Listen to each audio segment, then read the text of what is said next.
Good morning, guys. It's 9 a.m. here in Germany. Welcome to music production. Now we're talking entirely about how to do the music production. So, first of all, I would say, what are some golden rules in music production for production music? Okay, rule number one, golden length of a production music track 2 minutes. Why? It's not too long, so the editor clicks out and says, okay, that track is too long. I don't have the time to listen to 4 minutes, okay? And it's not too short. So it's perfect for trailers, for TV spots, for social media, etc., because you can do out of a 2-minute track also alt and cut downs of 15 seconds, 30 seconds, and 1 minute. Go back, go to the next chapter when it's done, so-called stemming in alt versions, etc. Could be named a little bit different. I don't figure that out yet, but it's definitely a chapter about stemming. Okay, next one, loudness. Europe, something between -12 RMS and -10 RMS, or which could also be LUFS. Okay, American market, definitely -10 RMS or -10 LUFS. Why? The US market likes it a little bit louder, simply. That's my experience when I worked with US publisher. The European market likes it a little bit less loud, simply. Okay? Makes sense. Maximum peak of a track, -0.3 dB. So that's the loudest peak your track should reach. When you get a limiter, set it to -0.3 dB. Okay? When you get a mastering plugin and there's something like a clipper or limiter in there, set it to that point. If you don't know what I'm talking about right now, go to the future chapter, so-called mastering. So I'm gonna explain that in detail. It's gonna be at the end of our module here, production music. Okay, file formats. If you are in demo stage, it's MP3, high quality, 320 kilobits. If you're sending files out to publisher, send it in WAV or AIF format in 48 kilohertz 24-bit. BPM, so how fast should a track be? It really depends again on the genre, but you are safe if you go for BPM 120, because you can go half-time if you want to have slower tracks. You can, it sounds already pretty fast if you're composing a 120. However, if it's not fast enough and you are doing something percussion driven or something drums driven or something rock music like, and it should be faster, go to 130.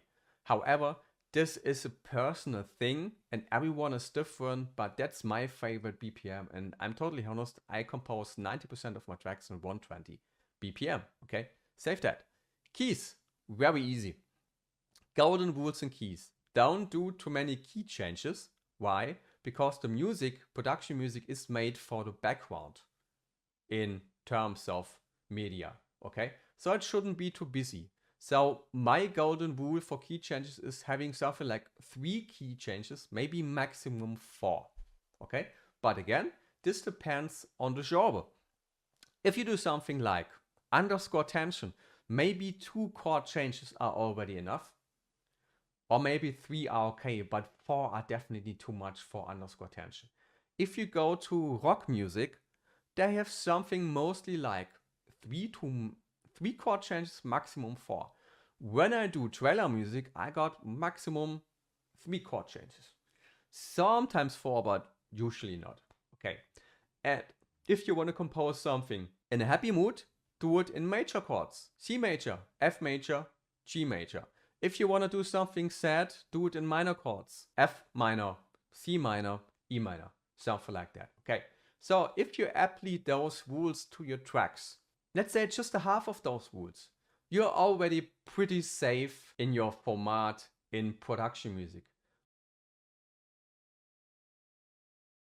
Okay guys, now that we are talking about production and production music and how to produce those kind of tracks, I would say would totally make sense to speak about a little bit arrangements. First arrangement I'm gonna show you right now, and I'm sorry for my painting skills, is how you shouldn't do an arrangement, and it's like that. You can see that? So, we shouldn't do a flat arrangement. You see the line drawing in the middle, and the beginning line is the start, the ending line is the ending, etc., etc. An arrangement shouldn't be flat. And this kind of drawing would mean right now it sounds all the same all the time. They are all the same all the time, sounding the same instruments. It's the same melody. There's no change in keys. There's no change in the mood. You know, it's sounding all the time all the same. And that's what most people are doing wrong in production music. They think they just can simply compose something and it sounds everything the same and it's perfect for television. But the entire track shouldn't be flat. It's an absolutely no-go and it just means you didn't did enough work. Okay? Let me show you one of my favorite arrangements. Let me check, it's this one. And I call it the trailer arrangement, also the constantly building arrangement, okay? You see it's starting with an intro. There's a P in between intro and M part. M part means middle part and that P means pause. So you see the track is separated with two pauses, okay? Two stops. So in those stops is no music sounding. Because why? Silence is another instrument you can use and it's very effective. First, it saves time. So if you have to compose a track that's 2 minutes long, it's less work for you because you have two pauses in between, which are kind of like 1 or 2 bars long, okay? Not that long. I would say maybe maximum 4 seconds or 1 or 2 bars, something like that. So the track is starting with an intro. It's very sparse. It's just a mood. If it's a happy track, it's a happy mood. If it's a tension trailer track or something, it's a kind of tension mood. So there's not much going on, something like a pad, something like a piano ping or something, you know. So it's an intro. Then is coming a pause. A break, maximum 4 seconds, 1 or 2 bars long, etc., etc. Then we're coming to the M part, the middle part. There you can see I drawn 2 lines. So the first line is kind of like something you had in the intro, but you're building on the second line with some other instruments, okay? Let's say the first line was a pad and piano ping. So the second line is maybe coming right now in some staccato strings, some new instruments, maybe some pulse, some bass pulse, maybe some kind of synth arpeggio line or something, okay? Then you can see the M part is ending. There's a P in between again, means a break or a pause. Okay, 1 or 2 bars again or 4 seconds long, stuff like that. Can be 2 seconds as well, just 4 seconds is the maximum, okay? Then you can see the F climax. It's not what you mean right now, it just means the final climax, okay? And I have drawn here 3 lines. So the first line is something you had in the intro, similar to that. The second line is that second line you had in the middle part and the end part. And the third line is something new you bring in right now. So why are we bringing in every part of the track new instruments? Just because to tease the ears of the listener, okay? We want to give them all the time something new. It shouldn't be too much, but there should be always something new coming in a new part of the track. And actually we are separating the parts of the track with pauses or breaks, which helps the editor. The editor can see that in the WAV file that there's a break, okay? Because the tension in the WAV file is going down. And he knows probably where he could already cut. So if there is a break in between, this could be a nice part where the editor can cut, okay? So the final climax is something out of the intro, something out of the middle part, and something new coming in. You shouldn't bring in here 3 times different kind of melodies, no, but 3 lines, 2 lines, etc. M part 2 lines, final climax, 3 lines that are fitting to each other, okay? Then you see I separated the final climax to an outro. This could something be like a high intense outro, which is by the way not that long like the final climax, maybe just the last 4 seconds of the final climax. But you see I draw that third line with breaks in between, so it should differ from that third line of the final climax. It should be different to the final climax, okay? So that outro actually could be something like 4 seconds of the ending of the final climax. Imagine in a trailer, they killed the monster boss, okay? That's the final climax. Then there's coming that small break and then there's coming that outro of 4 seconds, or that final boss is alive still, they have to kill it still, you know? So kind of like the movie's over, oh no, the boss is coming, the monster boss is coming back and tries to kill them from behind. That's the final outro, 4 seconds. I mean, it's fitting to trailer music, okay? I'm totally with you. Not everything is trailer music, but actually, in a more sparser way, you can do that for production music as well, okay? It's not as intense as trailer music then. I use that arrangement all the time for production and trailer music. It makes simply the arrangement and the sound of a production music track much more interesting, and having those breaks in between and those different parts helps the editor to cut to it, to different scenes, different kind of pictures of the movie, etc., etc. So in production music world, there would be an intro, very sparsely, much more sparse than in trailer maybe, a break in between, a few seconds. There's some silence going on, so the listener can have a break from everything. And when you had silence before another part, this means the new part sounding already bigger because you had silence before. Understand what I mean? So when we have silence in between the intro and the middle part, okay? We are now in the silence, there's nothing going on. And then there's coming the middle part. The middle part sounds already much bigger, as if you would have the intro and the middle part glued to each other without a silence break in between. So that's something I use all the time to let parts sounding bigger, even if I don't add so much big things at all at that. Okay? Production music world, trailer music works the same. Middle part, you do a break again. After that, like a small pause. Then you go to your final climax in production music. You just would add kind of like a third instrument or something. Intro, maybe you would start with a pad and a piano. Middle part, a pad, a piano, and maybe some kind of bell instrument. Final climax, pad, piano, bell, what else? Maybe some kind of drums coming then in there here to give some kind of tension feeling to the very ending.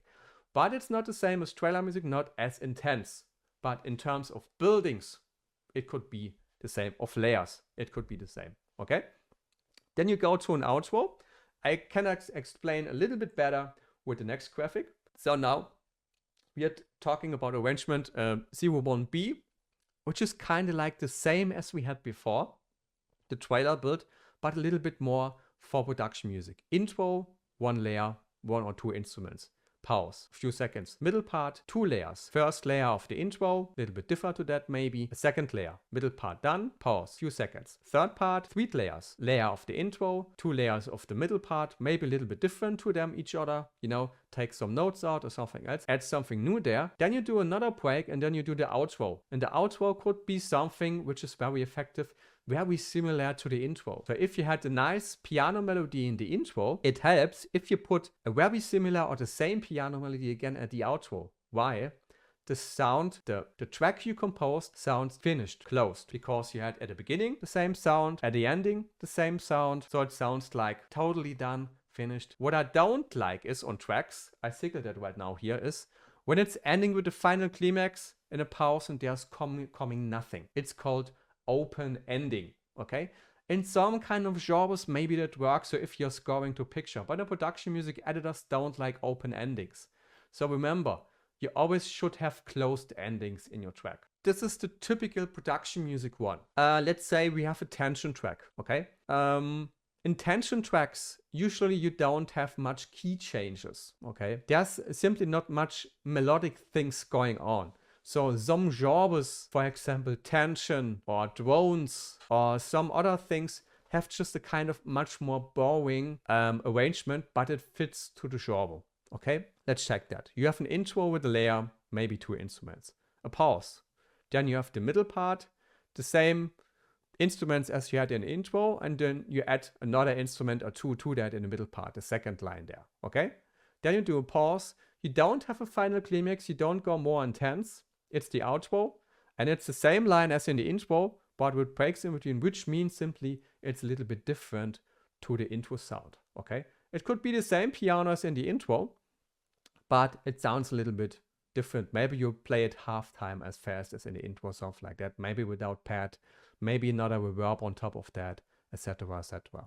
Okay, so to be honest, some genres in music simply don't need a very complicated arrangement. And most production music arrangements are not complicated. I showed you now my favorite arrangements which are working, especially the trailer arrangement is working very good in production music if you don't do it as intense as in trailer music, but just with 10 layers less or something for the intensity simply, okay? Again, those arrangements are my favorite ones. We could talk hours and hours about arrangement, but it's just theory right now. But I think if we're gonna go now to the next chapter, when we compose some production music tracks. We're gonna compose now a solo piano track, then we're gonna compose a rock track, okay, hard rock track with drums, guitar, and bass, etc. And we're gonna compose an underscore tension track, because those three are the most used genres in TV production and all other kind of sync music area medias, etc. Okay? Remember, don't do your arrangement flat, make it interesting.